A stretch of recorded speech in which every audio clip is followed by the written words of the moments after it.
Ko's bedroom, comparatively to the kitchen, was much smaller. The walls were colored lilac purple, though, as the lights flicked on, rolling streets done at different angles along with some traces of the old orange paint on the room's walls remained. The only notable things in the room were Ko's neatly spread bed, her large brown dresser with a mirror, and a closet which was filled to the brim with clothes, though neatly folded and hung. Her bed was a low twin-sized bed in the middle of the room. Underneath it, a collection of sci-fi, fantasy, mystery, and self-help books sat neatly stacked. None of them with even an inch of dust, though some spilled out surrounding the bed, creating even less space.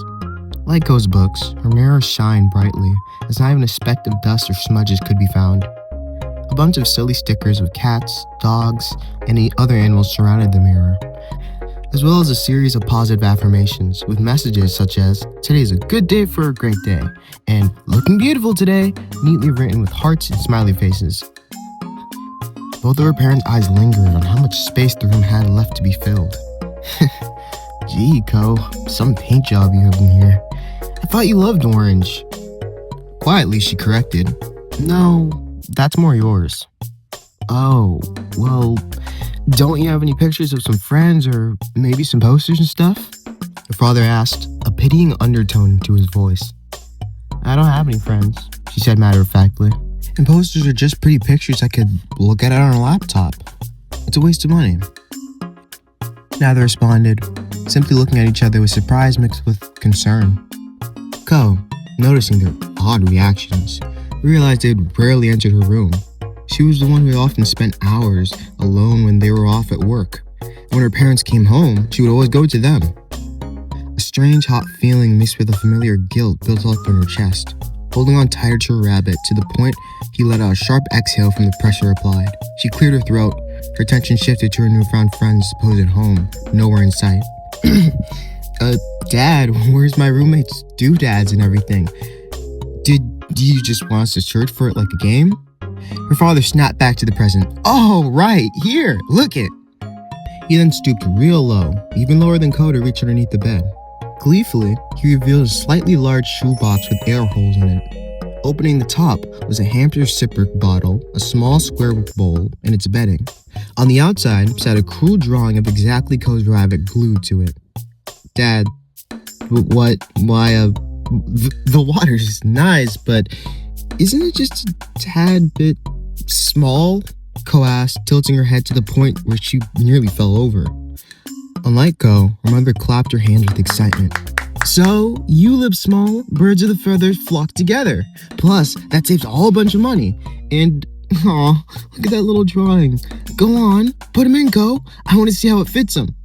"But, Mom, there's barely any space. We can't just leave a rabbit in a shoebox with little holes. It could die." Father frowned. "Oh, man, you really think so?" "Don't be so grim, Ko," he said gloomily, looking down while frowning. No! Her mother quickly held her father's face, pulling his gaze upwards from the shabby box to her encouraging smile. "You tried your best, baby. It's a fine place for a rabbit. Ko's just being a bit prickly."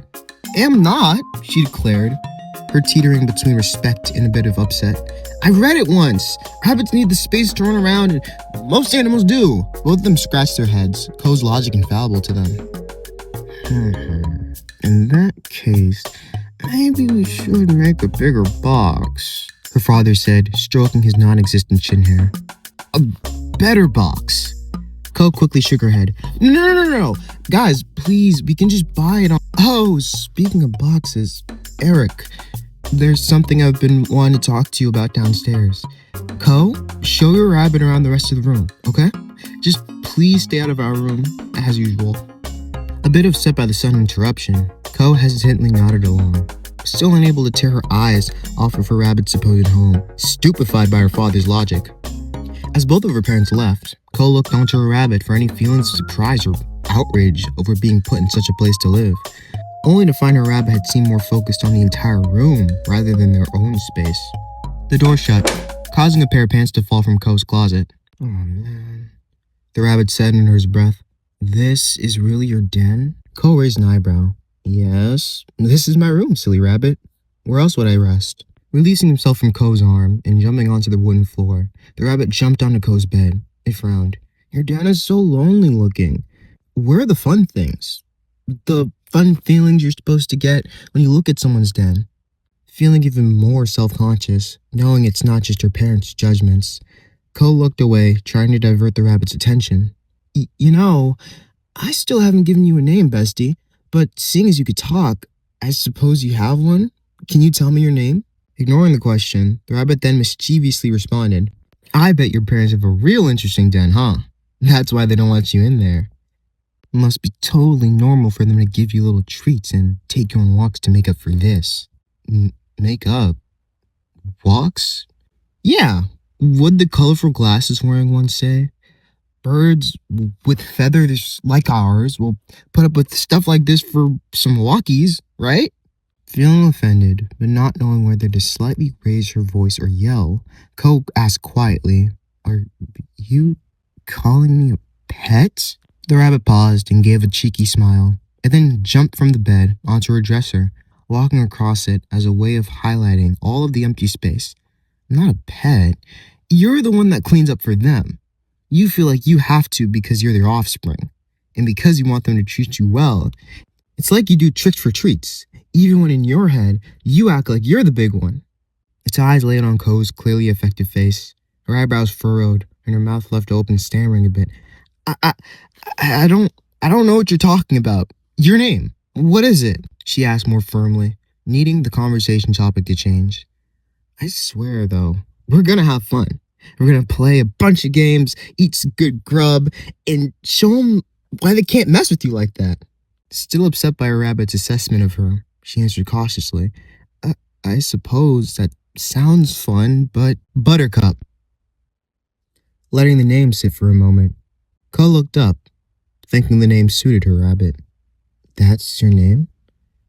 I really like it.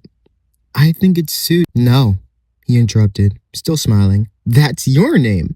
That's what I'm going to call you from now on. Buttercup. A bit confused, Ko stepped closer to her rabbit, trying to grasp its intention. Why Buttercup?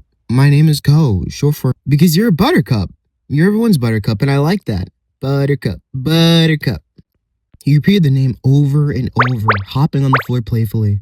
Ko watched, still taking in the name forced onto her, yet slowly getting more and more upset as it was repeated. I said that's not my name.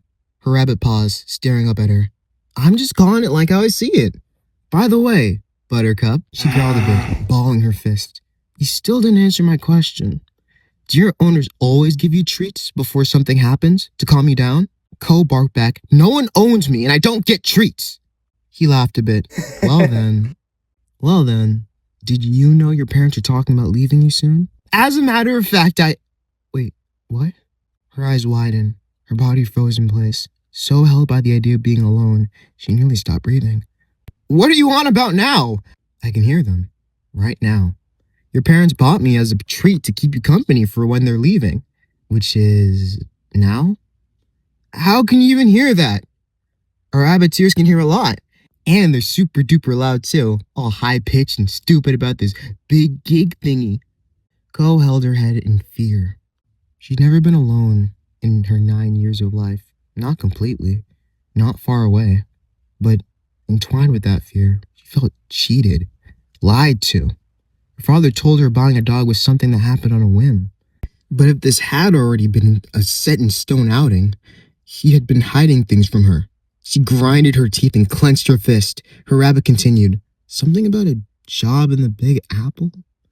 Not enough room. No. Not enough money to take you? Well, I guess it really will just be me and you, bestie, he said, likely not knowing the consequences the word had on Ko.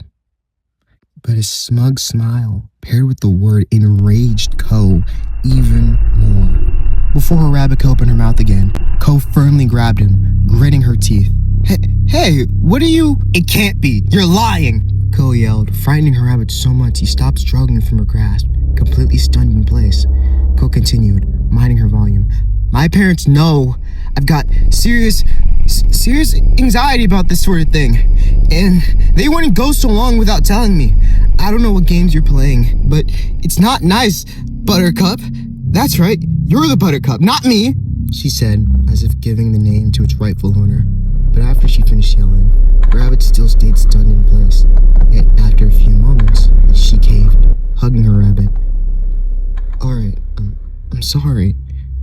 yelled too loud, I'm sorry. But Buttercup didn't move. He didn't breathe. His heart stopped beating entirely. This slowly began to dawn on Ko as she looked at his unfocused pupils and half-open mouth, causing her heart to stop as well, causing her grip to wane.